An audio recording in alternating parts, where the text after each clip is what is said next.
Assalamualaikum warahmatullahi wabarakatuh. Di sini saya akan menjelaskan tentang Islam.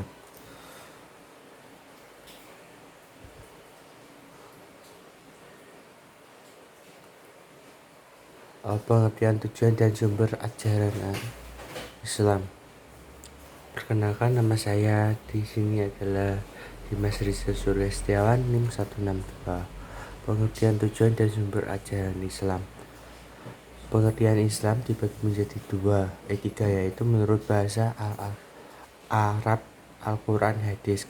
Dalam bahasa Arab, Al-Islam merupakan masyhad dari kata al-aslam, zulmu Islam, yang artinya taat, tunduk, patuh, berserah diri kepada Allah.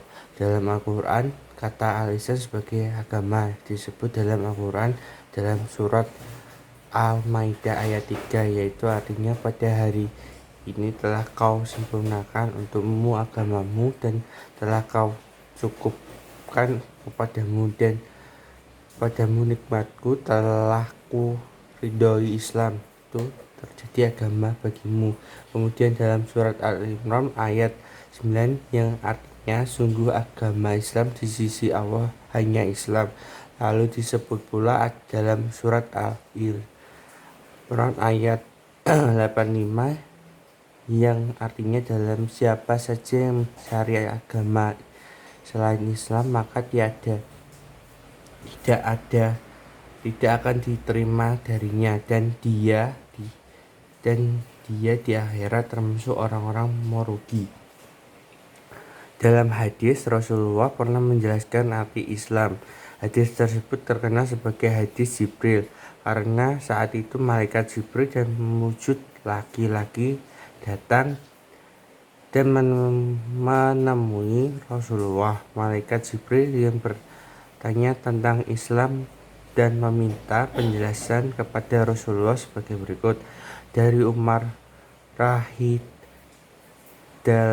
Ta'ala Al-Rihu berkata, ketika kami sedang duduk bersama dengan Rasulullah SAW, tiba-tiba muncul seorang laki-laki yang pakaiannya sangat putih, rambutnya sangat hitam. Pada dirinya tidak terlihat tanda-tanda segera musafir, namun tidak ada satupun dia antara kami yang mengenalnya hingga ia duduk di dekat Nabi SAW. Dia memperkenalkan lututnya ke lutut Nabi SAW, meletakkan telapak tangannya di atas paha Nabi.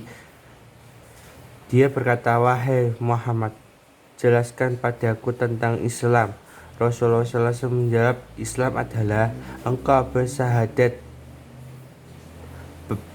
bahwasanya tiada sesembahan yang berhak disembah kecuali Allah, dan Nabi Muhammad adalah utusan Allah, menegakkan sholat, menunaikan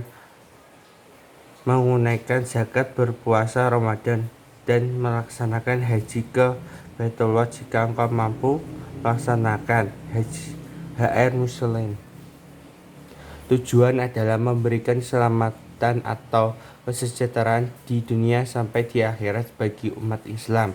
Juga bertujuan sebagai pimpinan kehidupan di dunia sampai di akhirat bagi umatnya. Sumber ajaran Islam. Di kalangan ulama terdapat bersepakatan bahwa sumber ajaran Islam yang utama adalah Al-Quran dan Sunnah. Al-Quran adalah firman Allah yang diturunkan kepada Rasulullah SAW Muhammad bin Abdul melalui Jibril dengan menggunakan lafal bahasa Arab dan maknanya yang benar agar ia menjadi hujah bagi Rasul bahwa ia benar-benar Rasul, menjadi undang-undang bagi manusia, memberikan petunjuk kepada mereka dan menjadi sarana dan ibadah kepada Allah. Dengan membaca selanjutnya, Al-Quran juga berfungsi sebagai hakim atau wasit yang mengatur jalan kehidupan manusia agar berjalan lurus. Itulah sebab ketika umat Islam berselisih dalam segala urusan, hendaknya ia berhakim kepada Al-Quran.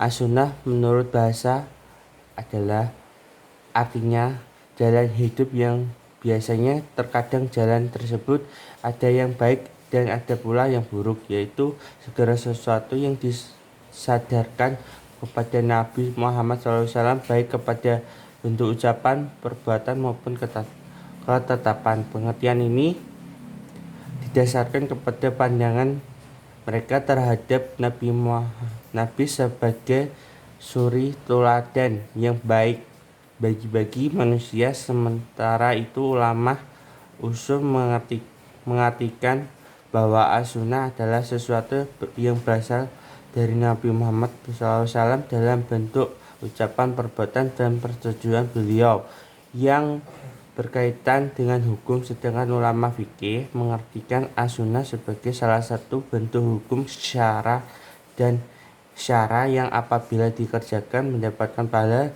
dan ditinggalkan tidak berdosa. Ruang lingkup ajaran Islam.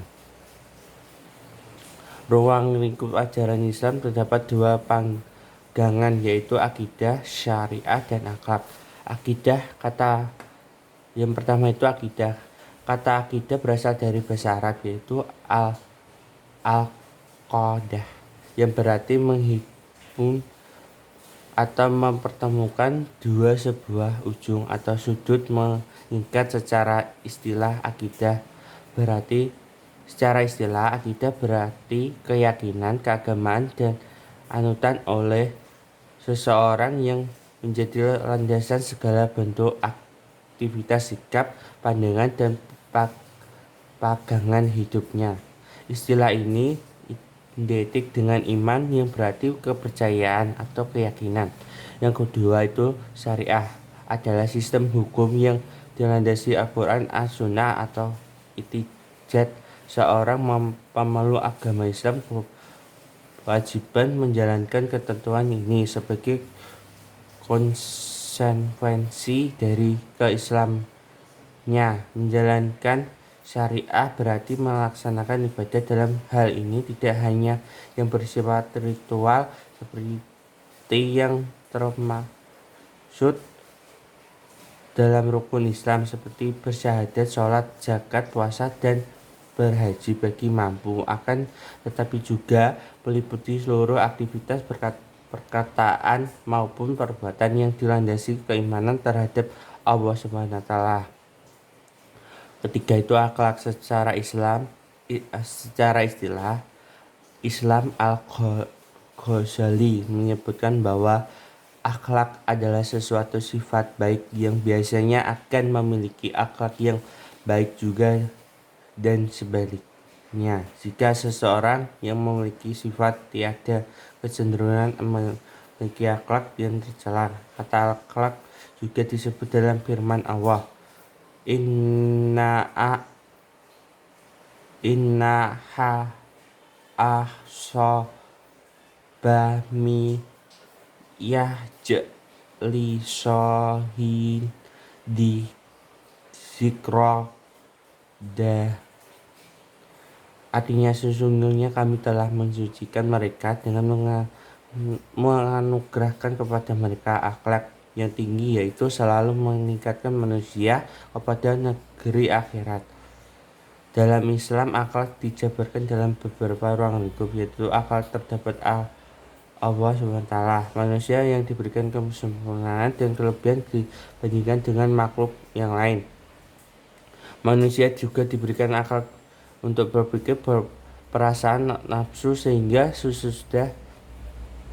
seharusnya kita memiliki akhlak yang baik terhadap Allah SWT. Sesungguhnya sesuai dengan firman Allah, dan jika kamu menghitungkan nikmat Allah SWT, niscaya kamu tak dapat menentukan jumlah. Sesungguhnya Allah benar-benar Maha Pengampun lagi Maha Penyayang. Quran An-Nahl 20.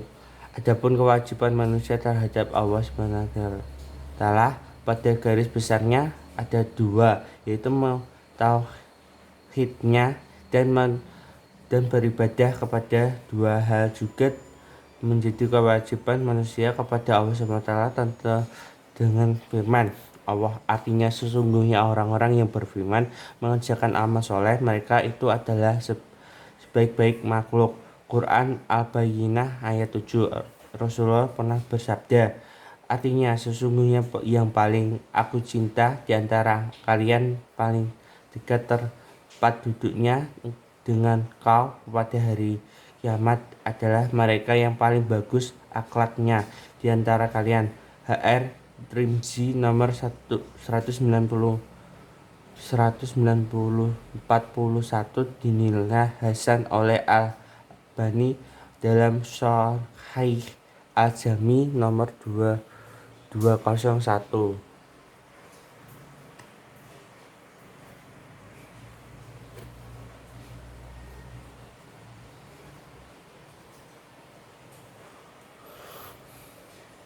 Akhlak sebagai orang tua.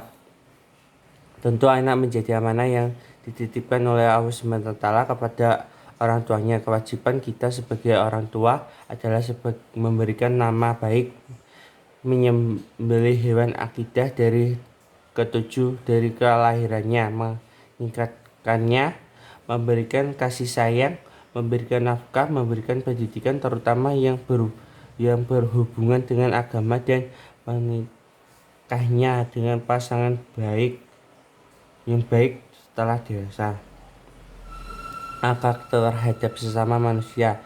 Islam mengajarkan agar manusia selalu melahirkan mengembangkan hubungan baik antara sesama manusia termasuk tetangga. Kewajiban inilah dinilai penting karena dapat memengaruhi kualitas keimanan seseorang. Rasulullah sabda, bukan orang yang beriman yang ia sendiri kenyang sedangkan tetangga di sebelahnya kelaparan. HR Bahari. Dari ketiga tentu kita harus lakukan dengan baik mengenai akhlak terhadap Allah SWT maupun sesama manusia.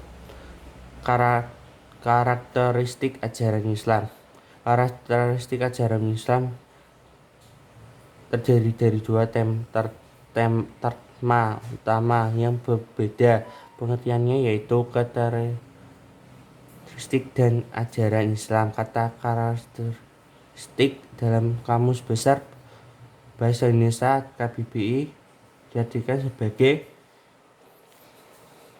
sesuatu ciri-ciri atau bentuk-bentuk watak karakter yang dimiliki oleh individu. Cara tindakan lakukan tanda-tanda khusus, sedangkan kata Islam secara etimologi dalam perspektif bahasa Arab adalah aslim, damai, aslama menyerahkan diri atau pasrah, istiqomah penyerahan secara total kepada Allah SWT. Salim dan bersuci. Salim itu bersih dan suci. Dalam salam selamat.